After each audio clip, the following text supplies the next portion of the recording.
because I used to stay in bed throughout the day. I was confused. I was like, how are these people actually looking at what is going on? What kind of perception are they getting about when a woman doesn't work, a man behaves this way? Because it was crazy, you know? And I would ask him, where have you been? And he would ask me, don't you know that I need to go out there and hustle and look for the rent? And I used to look back and be like, dude, for the last year that we were together, I was the one paying the rent. I was the one doing everything. But now that I don't have a job, I'm nothing to you. So I used to stay in my bed. I never used to eat. I never used to drink. I lost more than 15 kilos. But the funny thing is, losing the weight made me look even cuter. But anyway, the thing is that I lost the weight, but my daughter got very, very worried. My daughter is 22. She got really worried. And she used to come to me and tell me, Mommy, you cannot allow a man to do this to you. But it is very hard when it comes to matters of the heart. Let me tell you, when they say the heart is not so smart, for people who know that song, the heart actually is not so smart. The truth of the matter is that the heart controls your whole being. And that is why they say that the Lord looks at the heart. Because he knew from the very word go that the heart controls you. Once your heart is beaten, oof, my goodness, you feel like you've lost it. So this guy would come in, dress up, walk out. No sex, no love, no touch, no intimacy, nothing. So it became crazy, you guys. It became crazy. For somebody who has been used to so much attention, there is no attention. But again, guys, there is a number on the screen. Please feel free to call in whenever you want to call in and ask any question or ask for any views or anything that you'd like. So as time went on, my daughter got very worried because the weight I was losing and everything that was happening in the home was not the same. Let me tell you one thing, guys. When a mother is not happy in a home, the home is not the same. That's the truth. Whether somebody wants it or not. The dad can be annoyed, it's okay. But the mom is the one who kind of like gathers everybody, keeps people happy and everything. Now, when the mom is always in the room, she's always sleeping. I started taking Valium to sleep because now I started getting an addiction of sleeping pills because I didn't want to hear him coming and I didn't want to hear him leave. So I wanted to constantly be asleep. That was the sad bit of it. And what happened was, my daughter decided now to call my sister. My sister is in Nairobi. And she told my sister, you know what? Jackie is not doing well. And you guys need to do something. Because one thing about me is that when I'm going through a tough time, I go quiet. I don't like people to know what's happening. And I like keeping my man on the pedestal. Okay, somebody's calling in. Hello? Hello? Okay, so basically, my sister listened to my daughter. And the funny thing is that my daughter also told her father, who is my first ex-husband. So these people come home. My ex-husband comes home and is like, what's going on? And really, he was the last person I needed to see.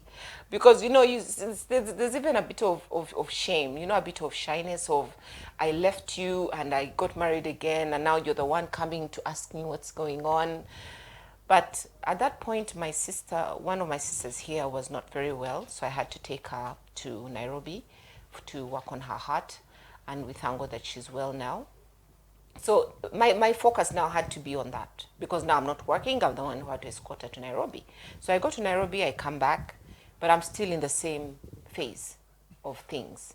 So what happened was when I came back, I went back into my Valium, into my sleeping, into my everything.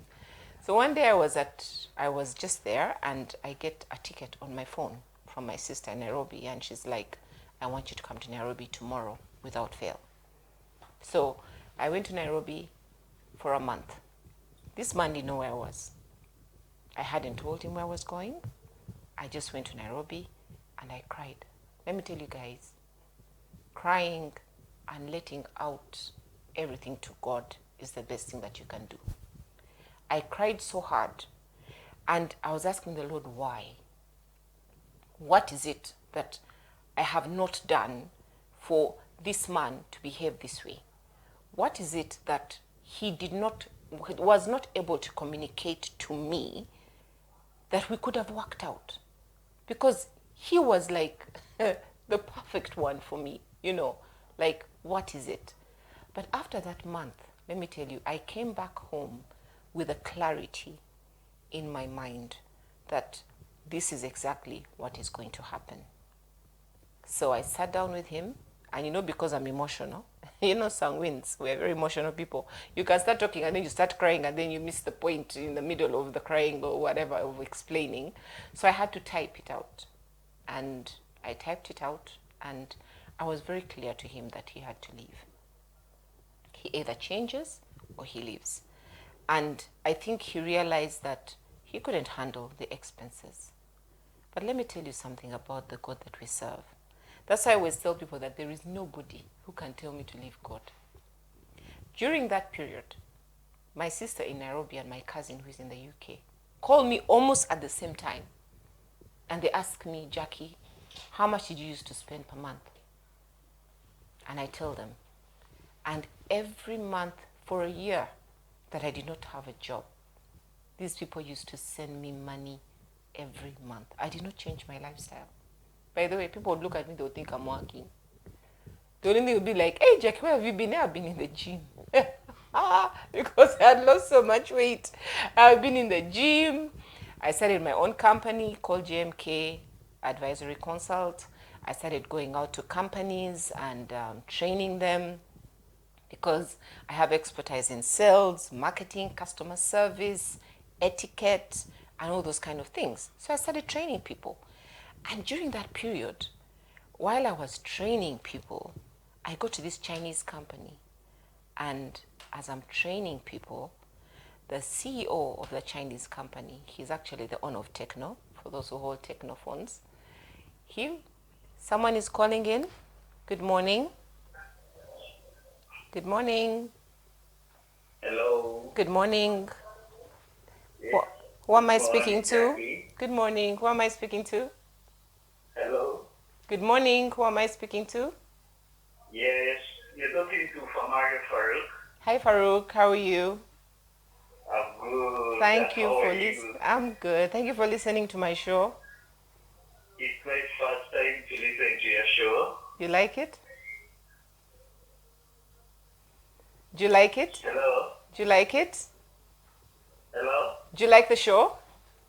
Yeah, the show is so interesting and inspiring. Thank you. And I just called you to tell you that I also passed away the same thing you're passing at my younger age. Okay. Yeah, I'm 26. Okay. But I had a girlfriend, she's now 21. Mm-hmm. We dated for 6 years. Yes. Few months back, she just texted me and she was like, she no longer feels anything for me. Did she give a reason? 6 months back, Mm-hmm. she called and she was like, she no longer feels anything for me after a good time of changing her ways. Do you think you know the reason why she did that? She has never told me that. She was like, she's not even ready for commitment. Oh, wow. Okay. So I'm still stuck in those minds. Mm-hmm. I don't know what to do. Moving on is so hard. I was working, Mm-hmm. but I couldn't even focus. One thing I'm going to tell you, Farouk. Now, the fact that your name is Farouk. Are you Muslim or are you Christian?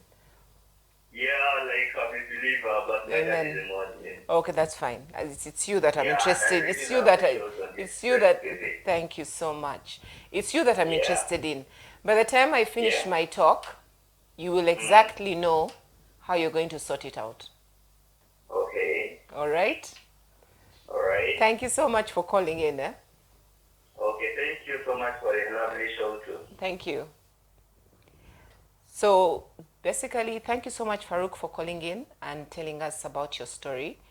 But I know that there are very many people who are passing through the same thing, but they don't know exactly sometimes how to move on from that situation or what to do. But when I came back from Nairobi and I was talking about how someone else is calling in. Hello? Hello? Yes, good morning. I can hear you. Who am I speaking to? Good morning. How are you? You're sounding low. You're okay. Tell me. Sorry? What? Pardon? Okay, sorry, he got off.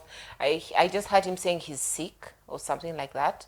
We plead the blood of Jesus over you and we ask the Lord to bless you and cleanse you and keep you from your sickness. Also, my producer is not very well, so the same fire goes to him. Anyway, so as I was saying, another caller is calling in. Good morning.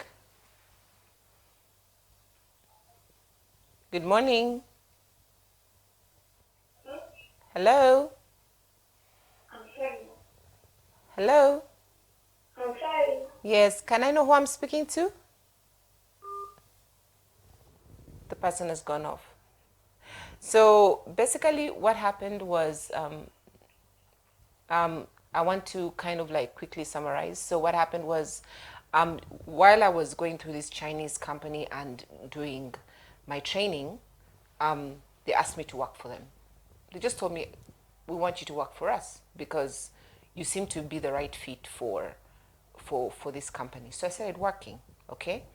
But on the other side, I had to go through now the steps of healing. And my ex-husband, the first one, took me to a place called Shiloh. It's called Shiloh, actually it's called Shiloh Altar, where you go through deliverance and prayer. And I prayed and I was delivered. And let me tell you one thing, Farouk, because I know that you said that you're going through the same issue. Prayer is everything. My number is 0785 381615. That's my personal number.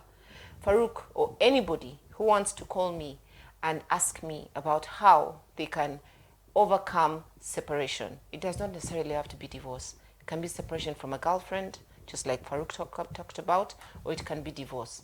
Please call me. Again, my number is 0785 381615. I love you all, and this is Real Talk.